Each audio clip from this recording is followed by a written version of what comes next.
Dans cette vidéo, nous allons voir comment rajouter de la géométrie avec le Insert Edge Loop Tool. Donc comment on va faire? On va tout simplement prendre un cylindre que l'on va dessiner sur la scène, comme ceci. Et on aimerait par exemple là rajouter à la main de la géométrie sur cet objet. Dans un premier temps, on va passer en mode Edge sur l'objet. Et on va aller dans Edit Mesh. Et on va voir, donc on va peut-être sortir le menu, ce sera plus pratique. Et on va observer donc un objet qui s'appelle Insert Edge Loop Tool, qui nous permet, quand on clique donc sur la géométrie, de rajouter des edge loops. Alors qu'est-ce qu'un edge loop? Un edge loop, c'est tout simplement donc une suite d'arêtes qui forment, qui contournent l'objet dans certains cas. Par exemple, là, vous voyez, je peux rajouter un edge loop là, mais comme on se retrouve avec un triangle au bout, il ne peut pas faire le contour pour revenir jusqu'à l'autre côté parce que le logiciel n'est pas capable de calculer tout simplement cet edge loop. Donc il s'arrête là et donc il vient nous créer donc ce que j'appelais quads 1, 2, 3 et 4. Donc ici une face avec 4 côtés.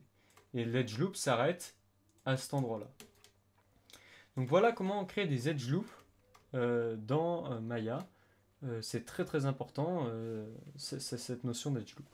Alors maintenant on va voir comment les manipuler un peu ces edge loops. Par exemple, si je veux sélectionner cet edge loop, tout le contour comme ceci du cylindre, tout ce que j'ai à faire, c'est tout simplement double-cliquer sur cet edge loop et ça vient me le sélectionner. Donc je double-clique sur l'edge loop. Je peux faire de la même manière pour cet edge loop par exemple. Pour celui-là aussi par exemple. Donc c'est un gros avantage. Par exemple, si je vais en mode de face et que je double-clique sur une face, ça vient me sélectionner tout l'objet. Alors comment faire pour sélectionner une sorte de edge loop de face? C'est-à-dire en gros une face loop, mais ça se dit pas dans le jargon de la 3D. Donc comment je ferais pour sélectionner toutes ces faces en un? Première méthode, je peux sélectionner comme ceci les faces. Et deuxième méthode, c'est je viens sélectionner une face, sélectionner avec Shift la deuxième, et la deuxième, je double-clique dessus, ça me sélectionne ma loop, donc ma boucle de face. Et là, en l'occurrence, c'est une face loop, on pourrait dire. Alors maintenant, on va voir quelque chose d'intéressant, un autre outil intéressant. On va repasser en mode Edge.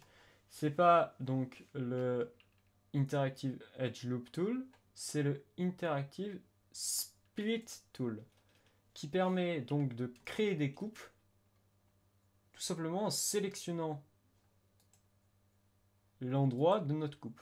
Par exemple, là, je viens créer toute cette coupe, j'appuie sur Entrée, et ça vient me créer la coupe.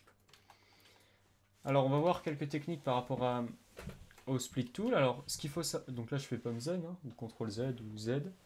Alors, ce qu'il faut savoir, c'est qu'il faut mieux éviter, quand on utilise le Interactive Split Tool, il vaut mieux éviter de faire des triangles comme ceci, parce qu'en général, les triangles, c'est des faces qui sont pas très bien rendues, c'est-à-dire qu'à la fin, on les verra difficilement.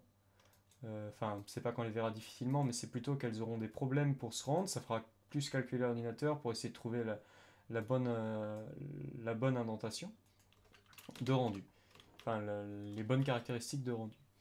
Donc là, on va aller sur l'Interactive Split Tool et on va se rendre compte de quelque chose. C'est que si par exemple on fait un split de là jusqu'à là, et bien ça va nous créer tout simplement des points. Vous voyez qu'on peut éditer en mode vertex, comme on l'a vu.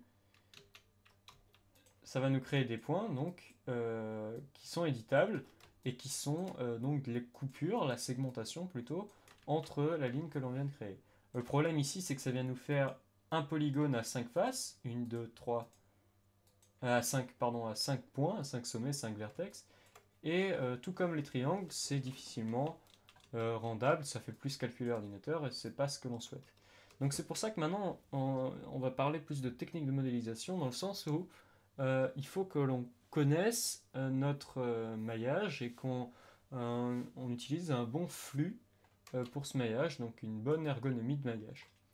Maillage, je rappelle, donc c'est l'objet dans cette situation en quelque sorte. Et bien voilà, on a vu les deux outils qui permettent de rajouter globalement du maillage. Ce sont donc deux outils très très importants à ne surtout pas utiliser donc surtout à utiliser avec parcimonie et pas tout le temps utiliser ce genre d'outil. Quand on peut faire une extrusion, autant faire une extrusion et ne pas essayer de rajouter des objets, de tirer les points, etc. Le but du jeu, c'est vraiment de trouver les techniques les plus simples lorsque vous voulez modéliser un objet. Donc on en a fini pour cette vidéo. Et on va se retrouver dans une prochaine vidéo et on va voir les caractéristiques d'objets dans la channel box. Donc à tout de suite dans cette vidéo.